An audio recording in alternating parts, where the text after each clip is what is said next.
Hello again guys! Since sayo pa man kay sa buntag na niabot ko og office, I decided na muadto sa og San Pedro. Sakto guys, Valentine's Day man ugma. So tan-awo na ko kung pila na ang presyo sa mga bulak na pwede ipangregalo ugma. Sa mga wala katuod guys, ako ang ipakita sa inyo ha, specifically kung asa siya located sa San Pedro. So ayan guys, mao na ang San Pedro Rizal Park and naara na siya dira. Just right behind anang taas kay na clock guys. It's not hard to miss guys, sa kisalayo pa lang makita na mo og mga bulak na balig. Tara guys, tanaw na to kung tagpila bagyod ni sila.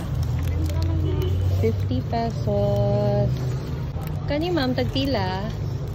Kanina ay bear? 300 ni? Oh, nice. 700. White roses and bear. Tulo. Kanong tulo? 400 ni. 400 ni guys. Tulo ka sunflower. Ha? Pila ni? Kani? 500? Kani guys, 500 ni siya. Ma'am, tagpila ni? 50 pesos. So cute. White, ma'am. 300 ni siya, ma'am. 300. Wala ka nice. Kani 300 po. Kani siya 500. Oh, ini ko 500. Kani 500 po. Ugma po. 500. This one is 1,000 pesos, 1 dozen red roses. Ang tulo ka sunflower, guys. Cute kaayo, tag 300. This one is 100 bear plus rose. Ano, pakita daw, sir. This is 1,000 pesos, 1 dozen na ni. 1 dozen. This one is 1,000 pesos. 1 dozen na pink roses.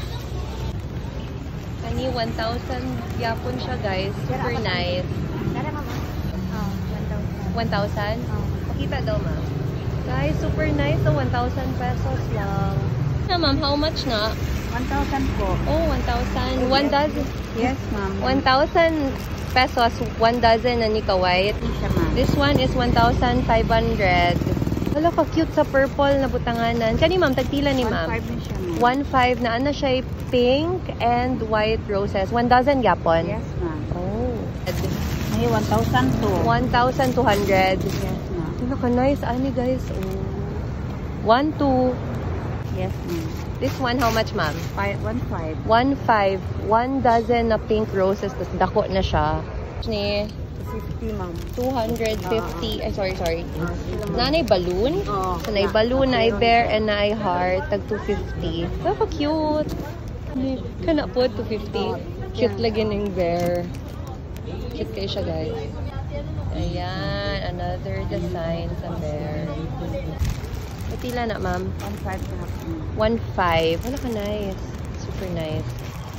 So ayan guys ha, I just gave you an idea kung asa pwede paliton ang inyuhang pangregalo ugma sa Valentine's Day. And in fairness guys, para sa quality ug sa kadako sa mga bulak kay barato na baya siya for me. And remember guys, it's not really about the price but it is the thought that counts good. So anyway guys, that's it for today. Thank you so much for watching. Bye-bye!